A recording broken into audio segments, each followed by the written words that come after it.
Entrepreneurs, business owners, professionals who seek excellence, bringing the business classroom to you. It's the Business Builders Show. Here's Marty Wolf. We still got a long way to go. Yes, we all got a long way to go. Welcome to the Business Builders Show with Marty Wolf, the show for entrepreneurs, business owners, and business leaders. I'm Marty Wolf, your host for the Business Builders Show, and along with my executive producer, DC Taylor, we will be your guides on this learning journey. Let me tell you my super objective in being with you today. I want to enthusiastically share stories and information to inspire leaders. That's you, by the way, so you can inspire others. Boy, talk about telling stories, DC Taylor. We're going to talk about Facebook's Libra today. Oh, wow. This is exciting stuff, and we've got the perfect guest. Nisa Amoils is joining us. Hi, Nisa. How are you? Good. How are you, Marty? I'm doing fantastic. Boy, this is a timely thing. And let me introduce Nisa, and you're going to find out why she's the right person to be talking to about Libra. She was named one of the top 100 women in FinTech. That sounds like the right category, Nisa. For the past decade, she has been a venture investor primarily focused on disruptive technologies.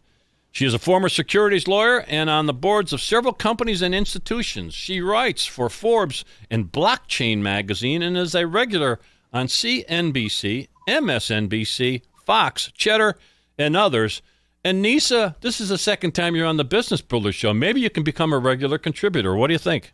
That sounds great, Marty. I'd love to have you. All right, so FinTech. I guess Facebook's Libra comes under that category, I guess. So give me the foundation. When did Facebook announce this? And I kind of read that they had some partners in this venture. So maybe you can help me by starting there. Absolutely.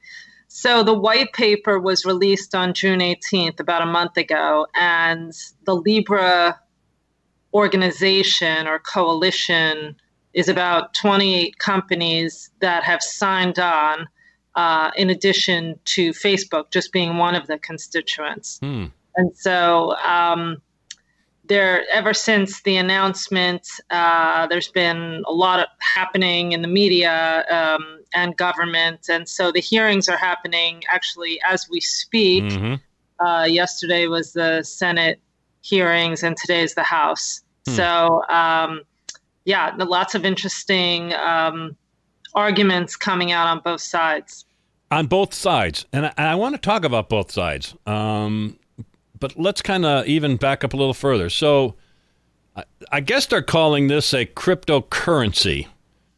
Would you kind of call it a cryptocurrency? And is it like Bitcoin? Maybe talk to us about blockchain. Maybe that's too much to talk about in one question. I'm not sure.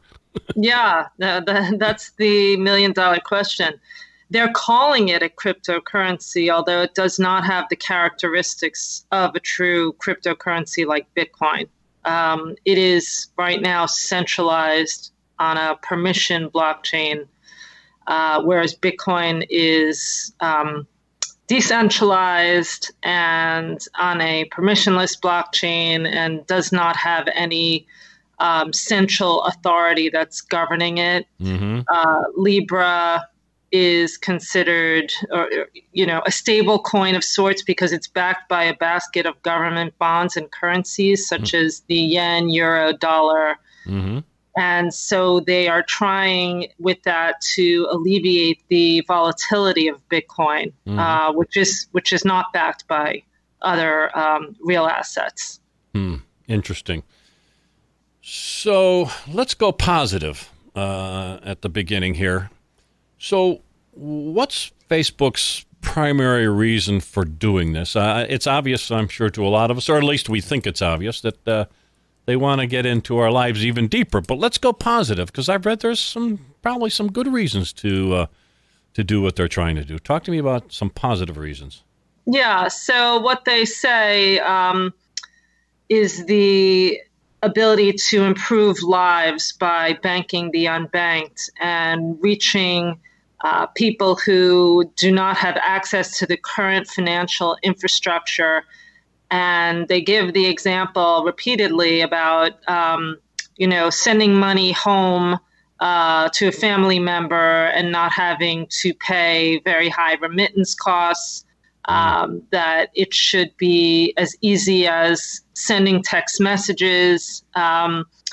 And with their 2 billion users, and most of those now being overseas in a lot of countries where there are a lot of people who are unbanked, that they feel it's their duty to innovate for their customer base. Now, the business reason for doing it is Facebook ultimately, with increased usage, gets more advertising dollars. Mm-hmm. So they want to keep up their engagement levels. There is data that they claim they will not have access to, although it's unclear whether they'll have access to that metadata, which might be even more valuable. Mm-hmm. They don't necessarily need to know, need data from a credit card company, for instance, to know that a purchase was made using the credit card. So I think that, what the government is really concerned about is the privacy issues and the track record that Facebook has with this, and whether those things will be commingled. And so I think the other business reason for Facebook of doing this is, the global competition. There have already been other stable coins launched by their, rival Gemini and others. And, WeChat, Alipay, Venmo, PayPal, all of these others payment systems already exist. And so they want to compete. Is this, in essence, a payment system? Is when it all boils down to it, is that, in essence, what it is? In essence, it is. Although the reason it's different is because it's not issued by just one company. There's a coalition, and they're calling it a stable coin or cryptocurrency that's backed by these other instruments. And so that raises the question of whether this is actually a security, some people think, or, is it a fund? Is it an ETF? What is it? And they just want to get clarity. It's not going to be up to Facebook to pick a lane. It's going to be up to the regulators as to what it is, and then see if the current existing laws can govern that. Fascinating. My guest is Nisa Amoils, Amoils. Nisa, I know you have been interviewed by so many people on this topic because of your background, and I want to also make sure that people understand that Nisa recently wrote a book, and that's what we talked about on our prior Business Builder show with guest host Jay Kelly Hoey. It's WTF, What is Happening? Women Tech Founders on the Rise. And the book is doing well, it appears, Nisa. Yeah, thank you. Yeah, lucky to be bestseller. Yeah, there you go. Congratulations. Well, again, you are the source of information. What's the best way for people to be following what you're saying about Libra and other assorted topics? Yeah, absolutely. I've been posting everything that I've been doing on Twitter at Amoils Nisa, also on LinkedIn. And I have a website, which is just my name, nisaamoils.com. Okay, so a lot of hubbub about cryptocurrencies. So are the other cryptocurrencies, are they enjoying this ride in some way? How is it hurting or benefiting them? Well, Bitcoin was largely kept out of the crossfire yesterday in the hearings, but the price took a dive. It's unclear whether that was directly related to regulatory concern or the president's tweets about not liking it, or just sentiment, nervous behavior. But I would say a lot of the testimony, if you listen to it, is actually very encouraging for Bitcoin. So I think, in the long run, we should be bullish about Bitcoin's prospects. And so while the fate of Libra remains unclear, I think that the market is definitely listening. The news is now, people have woken up to this is a much bigger than just Bitcoin and just other coins out there, that this is forcing the government to take action before most of the innovation moves overseas to Switzerland or Asia. Mm. Yeah, this is a worldwide issue. I mean, obviously. But let's bring it back to the United States. So tell me, I read a little bit, why would the Federal Reserve Chairman be concerned about this? So give it to me in plain English. You kind of alluded to it earlier, but why would the Federal Reserve Chairman be concerned about Libra? Yeah. Well, what they're saying, they're using a lot of fear in money laundering and bad actors and protecting the retail investors from, some of the bad publicity that cryptocurrencies have gotten. Whether, there have been bad actors, but there are bad actors in the dollar and there's bad actors in gold. So, I think they're using some of that data, blowing it out of proportion. But I think what it comes down to is they're afraid the U.S. dollar has been the dominant currency, which has allowed them to influence monetary policy. And this, Facebook, they call it a country, 2 billion people, that affects their dominance. Like it sure would. Government monetary policy. So they're concerned about that, and especially it being set up in Switzerland. They're concerned about their ability to regulate it. Yeah, I've been reading that there are people who are looking at cryptocurrencies as a good alternative to gold and U.S. Treasuries, like you've just kind of mentioned there. I mean, that's kind of scary stuff. That's a change worldwide, right? Yeah, I mean, if you think about it from the perspective of generations, the older generations used to, think about gold as the store of value, but their children now think about cryptocurrencies as a store of value. And that's been the primary narrative of Bitcoin as established. It's established itself as a store of value. Even though you can pay for things in Bitcoin, it's the lesser narrative is that it's a payment mechanism. Well, more and more people are definitely accepting Bitcoin. That's literally all over the world. Am I correct in that? Absolutely. There's, I think, 100,000 merchants at this point, some big names. Wow, what an education here on the Business Builder Show. Nisa, tell us again how people can follow you to continue to learn from you. Thank you. It's Amoils Nisa and at Twitter and LinkedIn and my website, nisaamoils.com. Okay, so you're an investor. You live in that world. You're in fintech. So right. What are investors talking about? When you go to your cocktail parties or whatever you do, what are people saying? What are they talking about?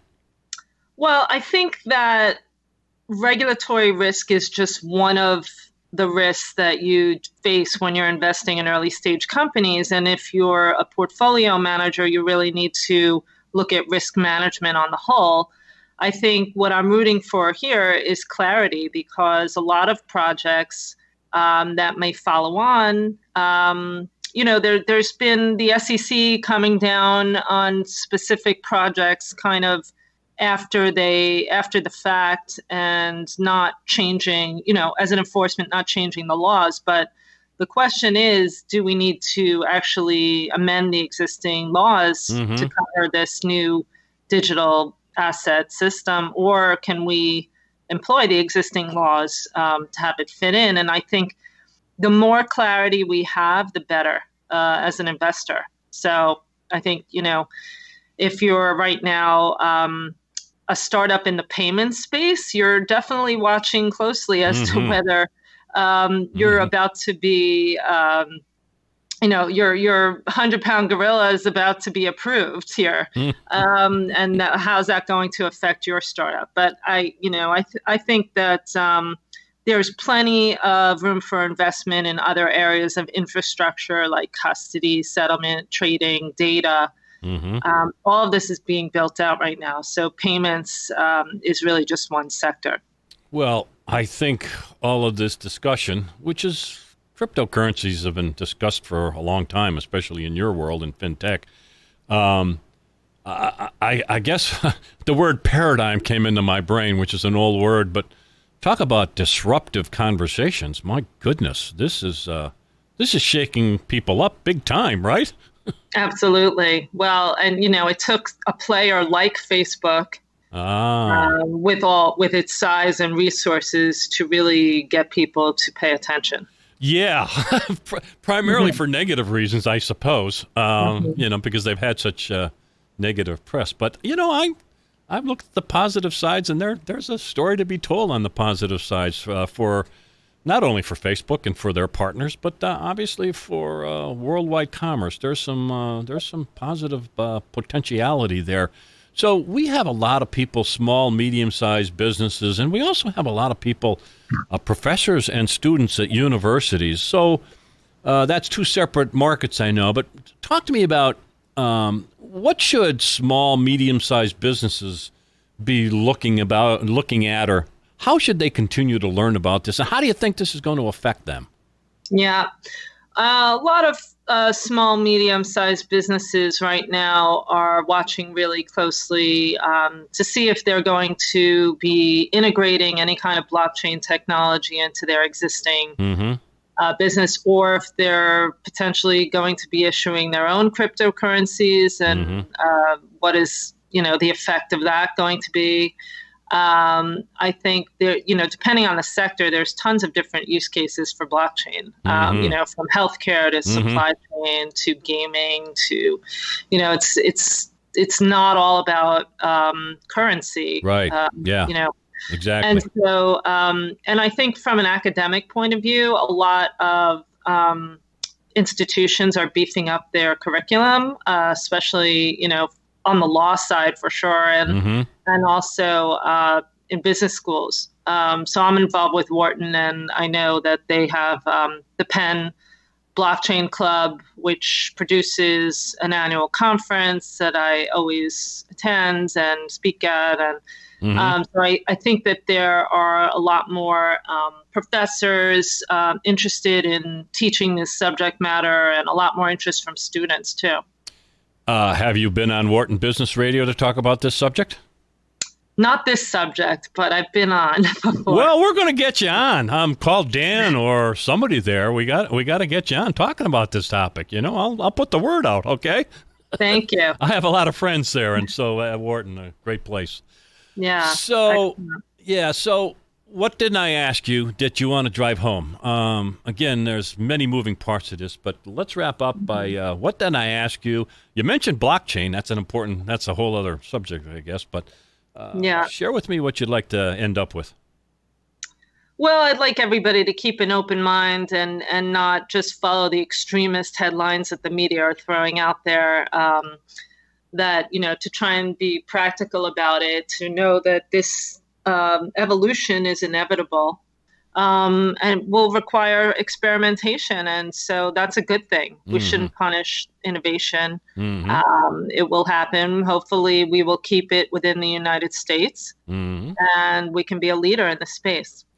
So our topic was primarily Facebook's Libra, but you mentioned blockchain, and that's a whole other show. That is changing a lot of industries and businesses, and there are still some people who don't understand that. Follow Nisa to learn more. So tell us again how people can follow you, Nisa. Thank you. It's Amoils Nisa at Twitter and on LinkedIn, or my website, nisaamoils.com. This has been fantastic. Nisa, thank you so much for being part of the Business Builders Show again. Thank you. Anytime. Look forward to talking to you again. Thank you so much for listening to the Business Builders Show. To learn more about me, and I'm Marty Wolf, go to MartyWolfBusinessSolutions.com. That's MartyWolfBusinessSolutions.com. To learn more about Kelly Hoey, go to her website, which is jkellyhoey.co. That's jkellyhoey.co. And of course, you can find Kelly and Marty on LinkedIn and Twitter. A reminder, you can find all our Business Builders shows on iTunes, Spotify, and on your favorite podcast app. Bringing the business classroom to you. It's the Business Builders Show with Marty Wolf.